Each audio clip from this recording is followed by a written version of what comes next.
Let's say you and your friends are talking right now.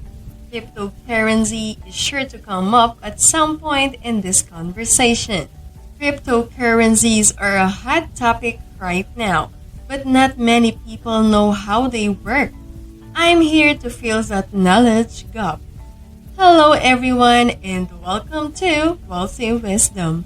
In this video, we're going to talk about cryptocurrency explained for dummies 2022. If you are new to this channel, do like and subscribe to the channel. World money has been an integral element of our lives since the dawn of time. They employed the barter system throughout the prehistoric age. The barter system now includes the exchange of commodities and services. So now we have a scenario in which a caveman exchanges 7 pesos for apples. The barter system fell out of favor due to many problems. One of these issues is having people's needs coincide. If you have 5 peaches and a buddy has 5 apples, you'll want some of his apples. Now, until and unless your buddy has a need for the peaches that you hold, he will not be willing to make a swap for them. There is currently no standard measure of value since there is no common measure by which the worth of a commodity can be communicated. There is an issue when deciding how many peaches you are willing to sell for one apple or orange. Some codes cannot be split or subdivided. For example, if the items cannot be moved readily, you might break them into smaller parts. Unlike current cash, which can be carried in your wallet or on your mobile phone, the items you possess are not portable. The currency had a few alterations once it was discovered that the barter system worked quite effectively. The first formal money was created around 110 BC. Gold-plated florins money was introduced and used across Europe about 250 AD. Paper money grew ubiquitous and was used all around the globe between 1680 and 1980. This is the origin of contemporary cash as we know it. Paper money and coins, as well as credit cards and digital wallets, are examples of modern cash. Apple Pay, Amazon Pay, DM Pay, PayPal, and other similar services are available. Banks and governments were in charge of everything. This implies that the centralized regulatory bodies specified how paper cash and credit cards function today. Consider the following scenario. You are making an online purchase. You're thanking your pal for paying for your lunch and promising to transfer the funds to their account.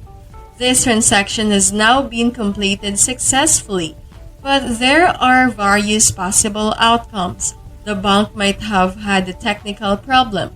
For example, the systems may have been down because the machines were not operating correctly.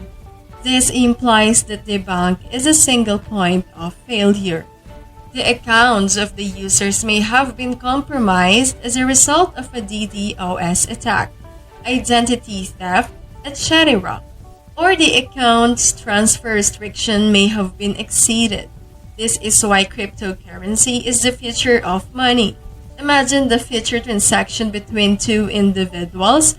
One of them has the Bitcoin app, and there is a notice requesting confirmation that they are prepared to send 5 Bitcoins. If so, processing happens here. In addition to confirming the user's identities, we are verifying that they have sufficient funds to complete the transaction. After this is accomplished, the money is transmitted and received. This occurs in a couple of minutes and is as straightforward as that. In turn, this eliminates all difficulties associated with contemporary banking. There are no restrictions on the amount you may transfer. Your accounts cannot be hacked. And as of 2018, there is no single point of failure. There are now over 1,600 available cryptocurrencies. There are prominent ones such as Bitcoin, Litecoin, Ethereum, and Zcash, and every day a new cryptocurrency emerges. Given their current rates of expansion, there is a significant probability that they will see even more growth in the next few years. What precisely are cryptocurrencies? A cryptocurrency is a kind of digital or virtual currency used as a means of transaction. Despite the lack of a physical form, cryptocurrencies are now quite comparable to traditional money. It also needs cryptography to function properly. Cryptocurrencies such as Bitcoin have a limited number of units that may exist. There are only 21 million copies available. After that, no more Bitcoins will be created. Money transfers are now readily verifiable. The hashing process of Bitcoin makes it straightforward for consumers to assess if a transaction is authentic or not. They operate independently of banks and regulatory organizations. They operate independently. Additional units may be added when a few requirements are satisfied. In the case of Bitcoin, for example, the miner will not be paid until a block is uploaded to the network. New Bitcoins can only be created via this mechanism. What exactly is the crypto in cryptocurrency? Crypto or cryptography is a method of safeguarding communication in the presence of malevolent third parties via the use of encryption and decryption. This term now refers to third parties that want to steal your information or listen in on your conversation.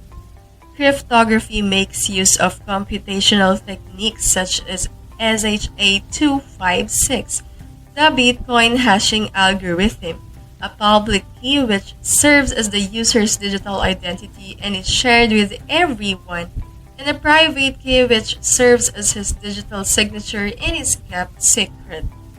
What makes cryptocurrency so unique? The initial transaction expenses are minimal to non-existent.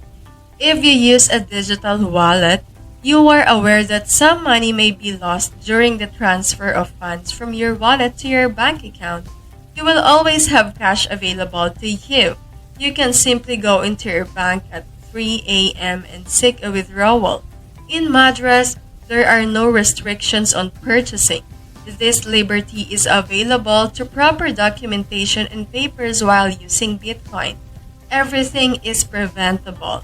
The international transaction rate money may be sent quickly between locations by using cryptocurrencies rather than wire transfers, which can take up to a half day. If you like this video, don't forget to like and subscribe to the channel. What is the future of cryptocurrency?